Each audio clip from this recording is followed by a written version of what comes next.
Dobre? Dobro.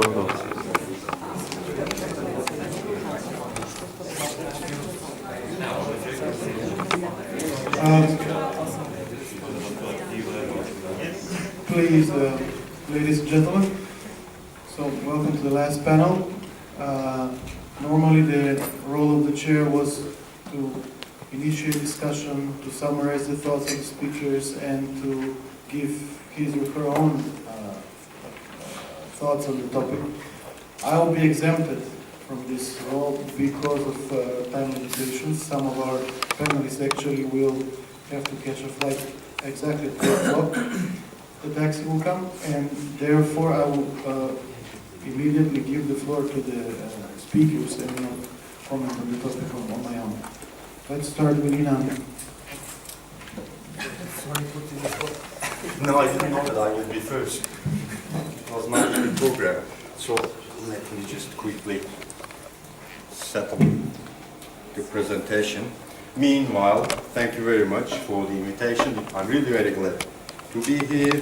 It's always very glad to be here in Skopje, but also since yesterday we had really very fruitful discussions.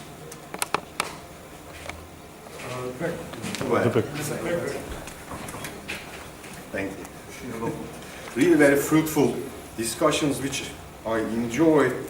We worked well during the day and we had marvelous dinners during the night, so it was really a splendid time. Well, I'm assigned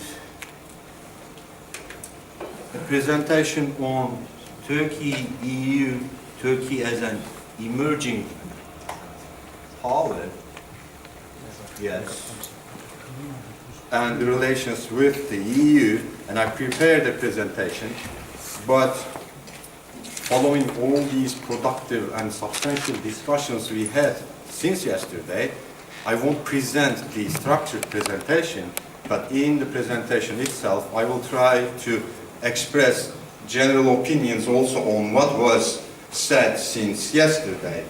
And it's actually quite meaningful and ironical to speak about the Turkish case in a conference entitled Liberal Democracy and the Future of Liberalism.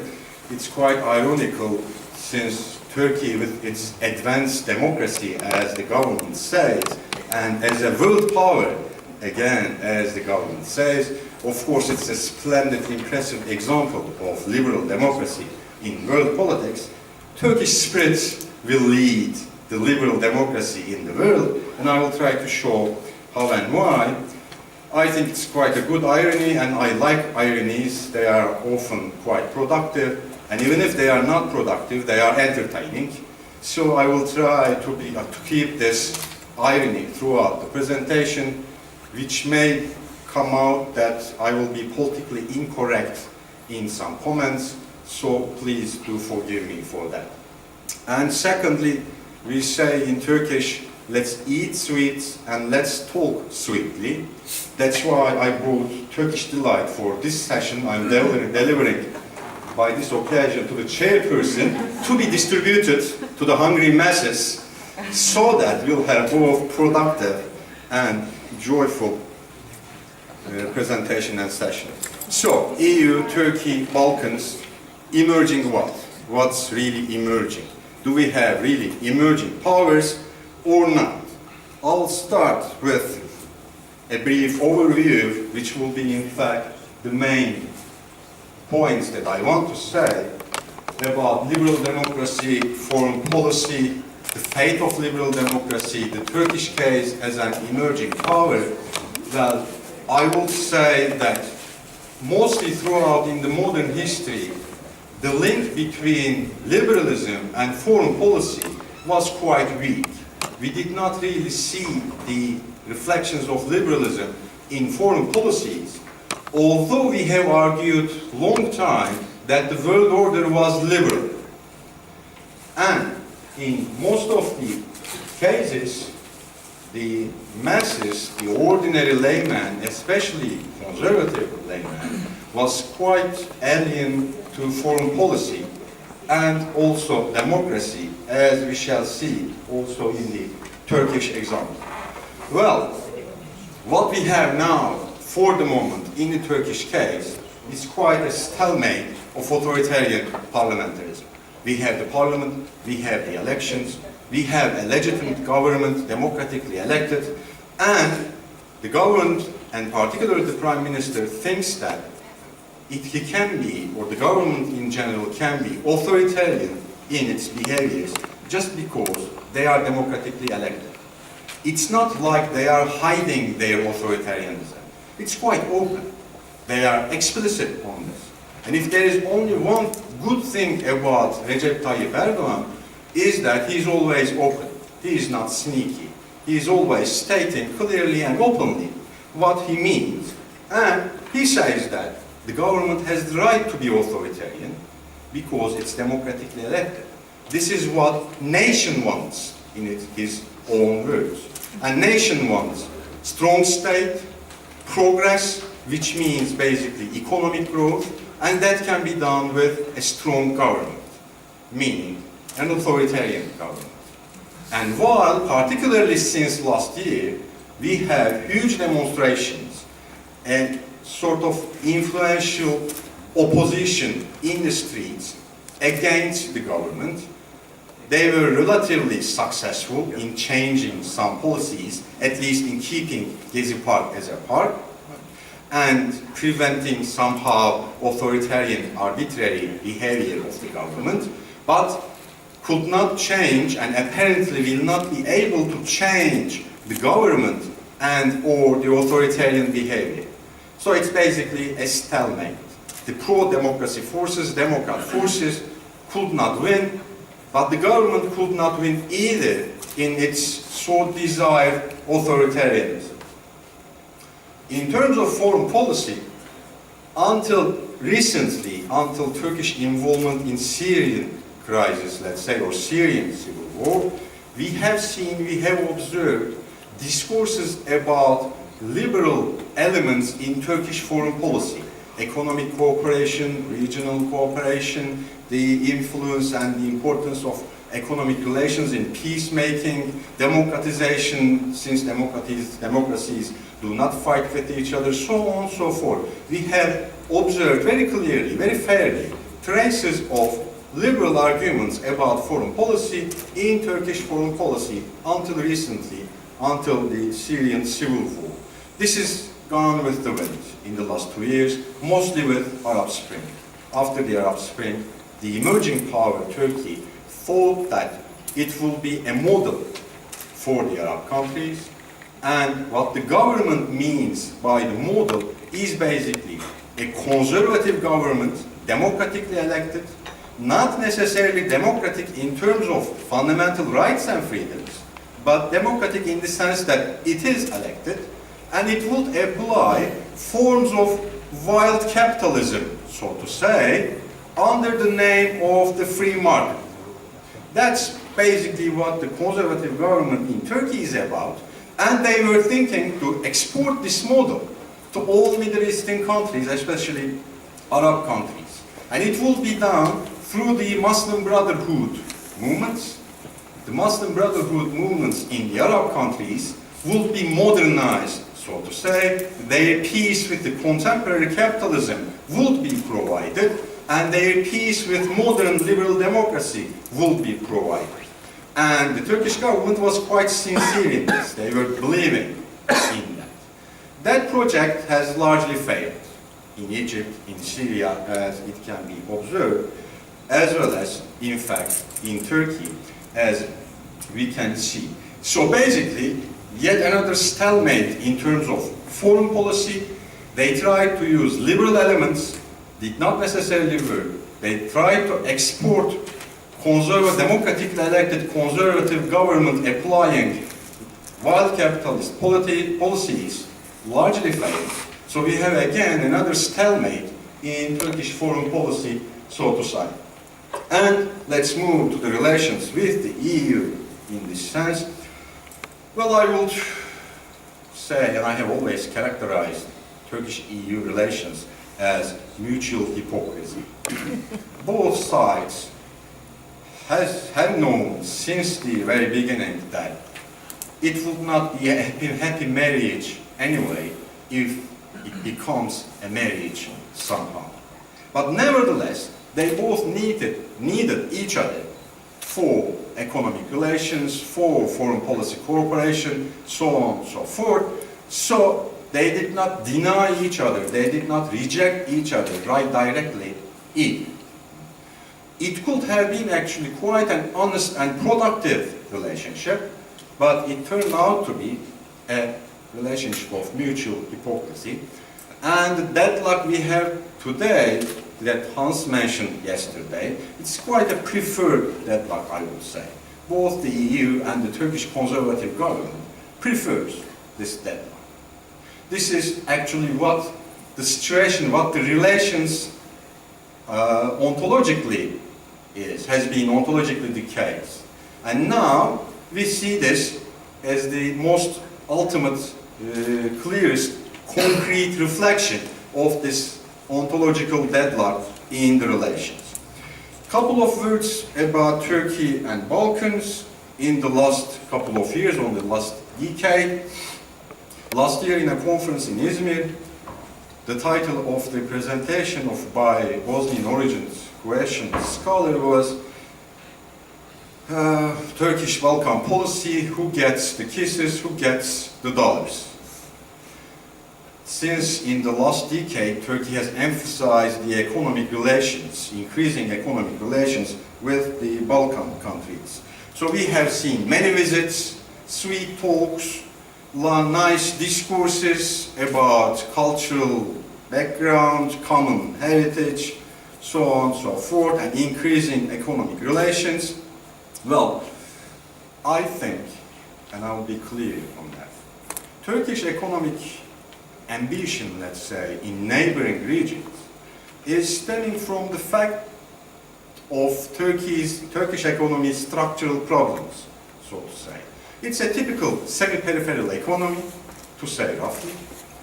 It has had an export-led economic growth regularly. We had in the 1980s, then 1990s was the period of crisis, then we have again 2000s, quite similar to what Kondratiev analyzed at the beginning of the 20th century. And in this export-led economic growth, we always need markets. And the problem, like the problem of all semi-peripheral countries, is that we don't have an impressive amount of high technology in Turkish exports.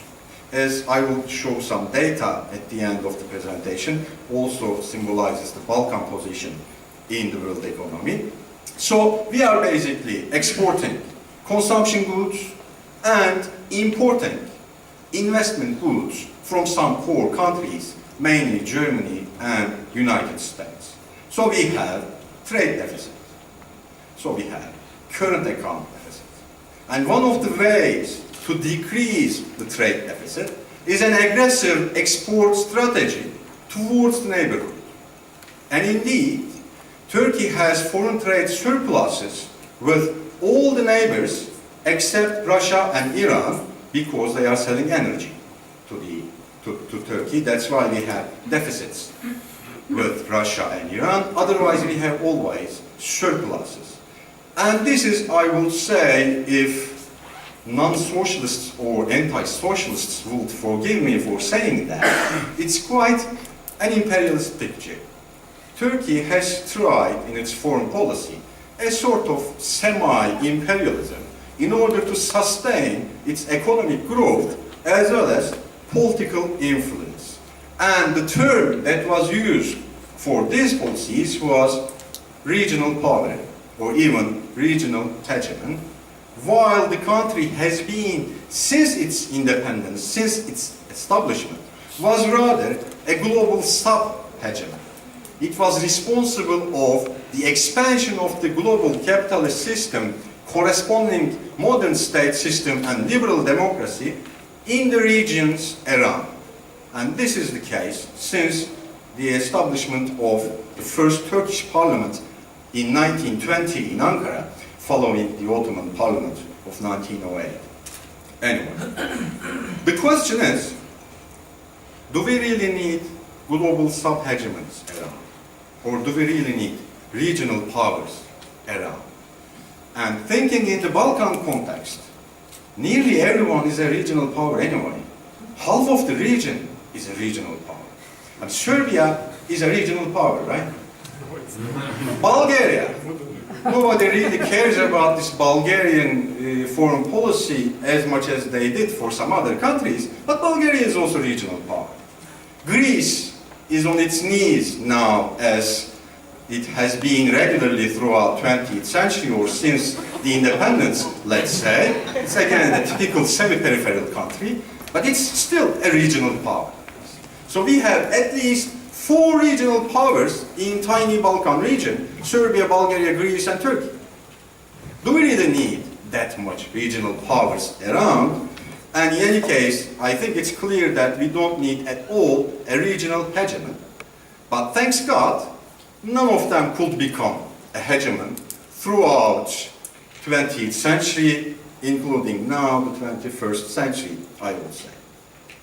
And then let me be back quickly to the main framework. Well, the ordinary persons, especially ordinary conservative persons, let's say, they are alien to foreign policy, at least in Turkish case, but it seems nearly the case nearly everywhere. And they are now getting alien also to democratization, because it seems that they think democratization did not bring any good. But let's still keep the elections. When I say democracy, I rather prefer rights and freedoms. So, what we had so far in the new liberal age, which lasted until 2008 economic crisis, was basically authoritarian conservative governments that were applying capitalist, wild capitalist 19th century policies, especially in the periphery and the semi-periphery. Now we started to discuss about social security after the crisis. Then there is the great risk. There is not an emerging power, but there is an emerging risk. What happens if these conservative authoritarian governments applies social security, state-based social security, instead of neoliberal policies, under the name of strengthening the state and improving state-society relations, so on and so forth. And you know, ontologically, essentially, anti-capitalist critique has been part of conservative ideology since the 19th century. Then it will become yet another nightmare, because for the moment, the bulk of criticisms we have against the conservative governments is generally about social security, employment, like the miners' massacre in Turkey 2 weeks ago, in Soma, yes. If, let's say, under the influence of Piketty discussions, Piketty apparently dreaming himself as a new Keynes, so if we see sort of neo-Keynesian policies applied by authoritarian conservative governments, that means quite a nightmare for the rest of us, or generally for the intellectuals like the ones who are in this room now. Then, in the Turkish case, as well as in many places, we see a variety of social polarizations. And in the Turkish case, it's directly emphasized by the government, particularly by the Prime Minister, openly in his discourses. We have the ethnic questions. In the Turkish case, it's basically the Kurdish problem. We have also increasing class differences, and after 2008, we restarted to use the word class freely and safely, while throughout 1990s and 2000s, we were not able to use it. We were right directly labeled as an archaic socialist or whatever. Now we can use class. And particularly in the case of the miners who died in Soma, 300 and something, we don't know the exact numbers, but more than 300 miners died in a fire in the mine in Turkey, something like 2 weeks ago, and we got the world record on that. Once again, we generally have world records and in bad issues. And then the question is, what means that splendid Turkish economic growth in the last decade and active influential foreign policy for the underpaid lower class workers or the underclass in the country? You may ask the same question for China, because they have also that discourse about being world power, splendid economic growth, impressive foreign reserves. What do all these mean for the lower classes in China? This is how the detachment of ordinary persons from foreign policy and foreign policy discourses have taken place, and it also influences democratization and democracy. For most of the underclass in Turkey, according to researchers, they don't simply then care about democratization because it does not change anything in their normal daily life. So it's not even an issue for them, which we need to discuss seriously. No, please, 5 more. 5 more minutes? Oh, it's fine. I was afraid you would say 2. Okay, fine is fine. 5 is fine. So, to sum up, before moving to data, as it was also mentioned in the Indian case or in some other cases, we see variety of peripheral authoritarianism.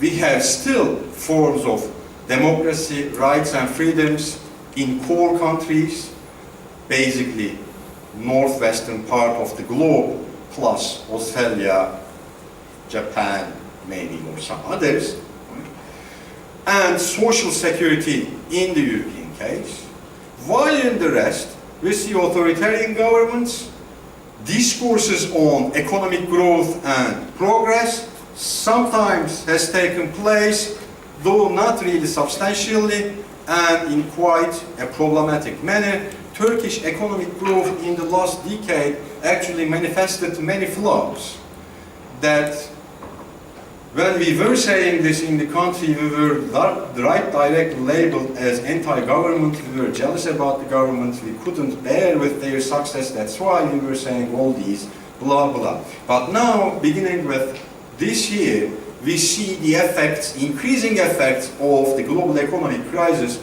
in Turkish economy. And if this summer, this autumn or next year, you hear about a huge economic crisis in Turkey, don't get surprised. It's quite the result of some structural problems that have been mentioned in the last 10 years or for many decades, and it has been the case since the establishment of the Republic or since the last century of the Ottoman Empire, when the empire was peripheralized as a result of industrial revolution and the development of modern European capitalism and state system. And apparently what we'll see is an increase in the emphasis on conservative nationalist values, apparently everywhere, and cheap labor and the promotion of cheap labor by the politicians in the peripheral countries, which I think that discourse on cheap labor and the FDI literature altogether is just quite, I'm sorry to say, but quite a dishonest confession of brutal exploitation, which is happening nearly everywhere in all peripheral countries, including China, while it's considered as an economic success story or an emerging power. Anyway, following all these points, let me present some data. These are from 2012, mostly gathered from World Bank, CIA World Factbook. I'm not proud of using CIA data, but you know, it's easily reachable and they classify, so it can be easily gathered. So, and the CIA data is mostly World Bank data. So, we can see in terms of GDP per capita, purchasing power parity, global competitiveness index, and high technology in percentage of manufactured exports. We can see how peripheral Balkan region is and how that emerging power Turkey with splendid economic growth and splendid democratization is actually part of that peripheral picture in the Balkans, particularly if you analyze the world ranks.